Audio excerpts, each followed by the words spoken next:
हजरत, आप सीतापुर में तशरीफ लाए हैं। सबसे पहले मेरा सवाल यही है कि आपके असलाफ ने जो ये तहरीक चलाई कादियानियों के खिलाफ, आप क्या समझते हैं कि इस तहरीक को और भी आगे लेके जा सकता है? क्योंकि अगर बात करें कादियानियों की तो बहुत कम मुसलमान हैं जो उनके बारे में जानते हैं। तो आपको क्या लगता है कि आज के ज़माने में भी कादियानी फितना है? बहुत बड़ा फितना है। ये अमेरिका और इसराइल का दूसरा नाम ही कादियानी। असल इनकी बैग जो है अमेरिका और इसराइल कर रहे हैं, और पहले इनका जो दफ्तर था वो लंदन में था, लेकिन अब इसराइल में हो गया है। और ये बड़े पैमाने पे, अभी आपने देखा होगा कि जो मालिक गांव ब्लास्ट के अंदर जो लोग पकड़े गए थे, तो सदानंद ने जो अदालत में बयान दिया है उसमें ही कहा कि हिंदुस्तान के अंदर जो हम बम ब्लास्ट करते थे वो कादियानियों से कराते थे ताकि मुसलमान बदनाम हो। और इसी तरह गुरदासपुर जिले के अंदर जो कादियानी पकड़े गए, उनके कादियान के अंदर से गुरदासपुर के एसएसपी का बयान है कि ये मुसल्ला पकड़े गए हैं और ये टेररिस्ट हैं। तो हमने गवर्नमेंट ऑफ इंडिया से कहा है कि भाई ये मुसलमानों का लिबादा ओढ़ कर ये जो यानी कि वारदातें कर रहे हैं और मुसलमानों को बदनाम करते हैं, इनके ऊपर पाबंदी लगाई जाए। उनसे ये पूछा जाए कि ये 50 करोड़ रुपया साल जो हिंदुस्तान में खर्च हो रहा है ये कहाँ से आया? हजरत, ये बताइए, 100 साल जलसे में भी आपने कादियानियत का जो गंदा चेहरा है उसको आपने आवाम तक जग जाहिर किया था, लेकिन उसके आउटपुट नहीं मिल पा रहा है। सरकार जिस तरह से आप कहना चाहते हैं उस तरह का उसका एक्शन नहीं है कादियानियों के खिलाफ। तो ऐसे में आप फिर किस तरह से आगे अपनी तंजीम को तहरीक को आगे बढ़ाएंगे? मैं हैदराबाद गया था, वहाँ पूरे आंध्र प्रदेश के और कर्नाटक के बड़े बड़े आलिम हज़रात आए थे। तो हमारे पास तो कोई हुकूमत नहीं है कि हम हुकूमत के जरिए कोई इसको बड़े पैमाने पर इसको काम को करें। जितने भी अल्लाह ताला ने वसाइल दिए हम कर रहे हैं पूरे हिंदुस्तान में, जहाँ जहाँ भी मौका मिलता है दौरा करते हैं, लोग बताते हैं। कश्मीर के अंदर हमने बहुत काम किया। कश्मीर से और बहुत लोग आया करते थे कादियान में, 25,000 के करीब हर साल आया करते थे, लेकिन अब उनकी तादाद सिर्फ 2,000 है और आहिस्ता आहिस्ता कम होती जा रही है। लोगों को पता लगता जा रहा है कि ये मुसलमान नहीं है।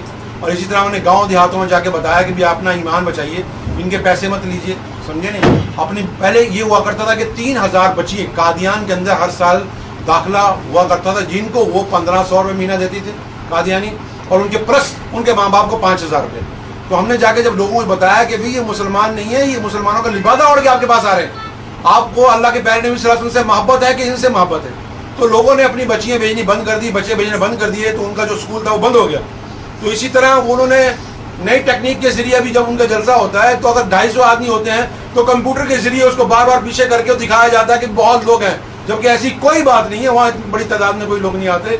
और हमारा जो मिशन है ये तकसीम इनसे पहले से चला आ रहा है, पार्टीशन से पहले से, मजलिस पहले से भी काम कर रही है। अब भी हमारा जो मिशन है वो कर रहे हैं, अल्लाह का शुक्र है। ये अलग बात है कि मुझे अफसोस है कि कुछ सियासी पार्टियां जो मुसलमानों का लिबादा ओढ़ जो इस्लाम के नाम के बनी हुई है हिंदुस्तान में, और कुछ मजहबी पार्टियां जो कि इस्लाम के नाम से बनी हुई हैं यहाँ, लेकिन जब वो हमें देखते हैं, हम जहाँ भी जाते हैं, जैसे मज़ार गए, दारुल गए, नदवा गए, उसके बाद हमने क्या नाम किसी भी मदारिस में गए, तो हज़ारों तलबा निकल के बाहर आते हैं और जहाँ भी जाते हैं लोग हमारा इस्तेमाल करते हैं। क्योंकि खातिम नूर सल्लल्लाहु अलैहि वसल्लम में एक मसला ऐसा है, इसमें किसी को इख्तिलाफ नहीं था, कोई बरेलवी है ना देवबंदी है, वो कहते अल्लाह के नबी सल्लल्लाहु अलैहि वसल्लम से हर एक आदमी को मोहब्बत है, हर आदमी हमारा साथ देने को तैयार है। तो जो पुरानी पार्टीज हैं उनको तकलीफ होती है कि भाई क्यों ये आगे बढ़ रहे हैं।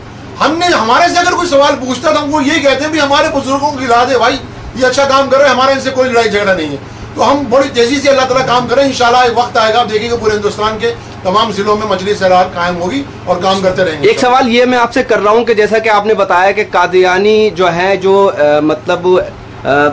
जो आतंकवादी गतिविधियां उसमें शामिल हैं, ऐसे में आप कोई इज्तिमाई इजलास या कुछ इस तरह से क्यों नहीं करते जिससे अवाम जो गवर्नमेंट है उस पर पाबंदी लगाए उस जमात पे? अभी कादियान के अंदर मिस्टर जो पंजाब हिंदुस्तान के क्या नाम है उनका, गुरु मुखर्जी ने आना था, बाकायदा ऐलान हो गया वो आएंगे।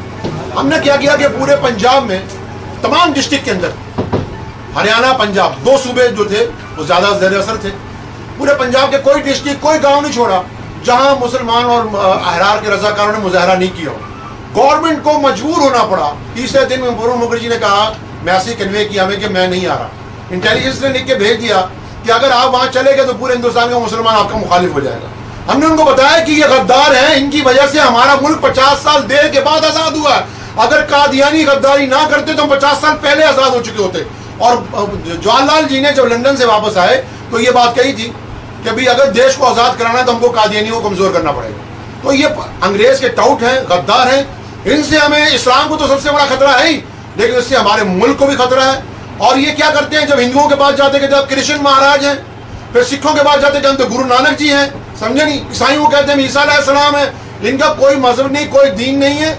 और ये तो अंग्रेज ने सिर्फ इसलिए खड़े किए थे कि हिंदुस्तान की जो जंग आज़ादी की लड़ाई है उसको किसी तरह ब्रेक लगा दिया जाए, और हिंदुस्तान की जंग आज़ादी जो मुसलमान सफ़े अव्वल में सबसे आगे लड़ रहा था उसको रोक दिया जाए। अगर रुक जाएगी तो हम ज्यादा इस मुल्क में हुकूमत कर लेंगे। तो आपको क्या लगता है कि बहुत सी सियासी जमातें उनको पीछे से जो है सपोर्ट कर रही हैं? बिल्कुल कर रही, पैसा दे रही। तो आप बताइए कौन से नाम है वो, अगर आप बताना चाहें। बता दूंगा तो हंगामा हो जाएगा।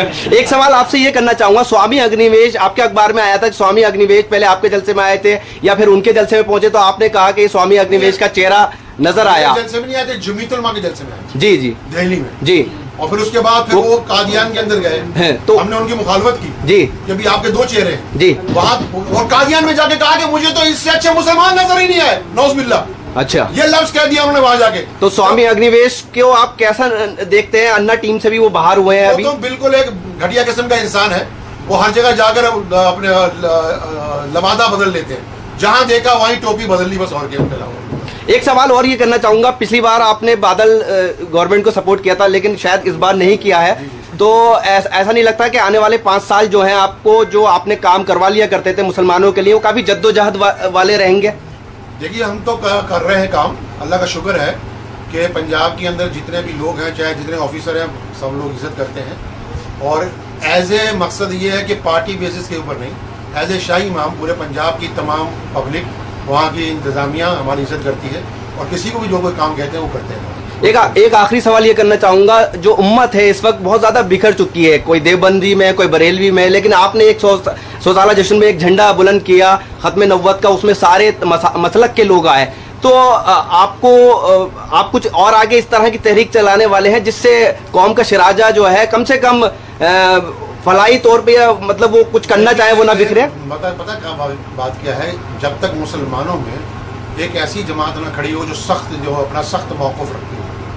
मकसद ये है कि जैसे पंजाब के अंदर एक सीट के ऊपर 4 सीट कैंडिडेट खड़े होते थे, तो उनके मुकाबले में बीजेपी की या दूसरे किसी हिंदू जमात के लोग खड़े होते थे, तो वो हार जाते थे। उन्होंने क्या किया कि बाकी 3 को जाकर ये कहा कि अगर तुम खड़े होगे तो हम तुम्हारे साथ दूसरे तरीके से बात करेंगे। तो ये हुआ कि चाहे पंजाब के अंदर अकाली दल का MP आए, चाहे कांग्रेस का आएगा सिख 12 सीटों पर, एक सीट जो है दलित समाज के लिए, बाकी 12 सीटों में कोई भी आए, लेकिन आएगा सिख। हिंदुस्तान के अंदर वही करना पड़ेगा जो हिंदुस्तान का मुस्लिम नौजवान है, उनको मैं एक पैगाम दे रहा हूँ, जब तक ये निकल के बाहर नहीं आएंगे, समझे नहीं, और बाहर आकर ताकत का इस्तेमाल नहीं करेंगे जमहूरी तरीके से।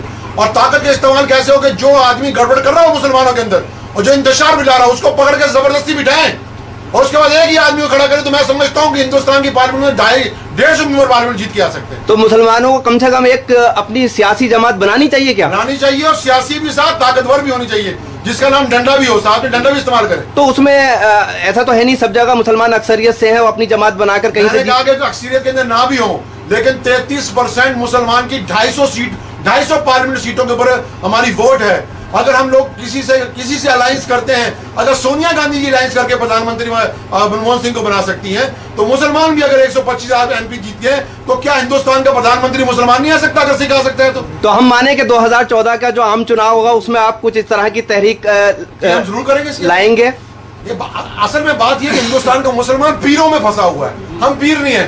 एक बात सुन लीजिए जी, हमारा बाप भी मुजाहिद था, दादा भी मुजाहिद था, हमने जेलें काटी है, समझे नहीं, अंग्रेज की जेल भी काटी, इनकी जेल भी काटी है। तो ये लोग जो है पीरों के ज्यादा मुरीद है, जब ये पीरों से निकल के बाहर आएंगे तो इंशाल्लाह हिंदुस्तान के मुसलमान में इनकलाब आ जाएगा। चलिए, बहुत बहुत शुक्रिया बातचीत करने के लिए रॉकी टॉक से। Thank you.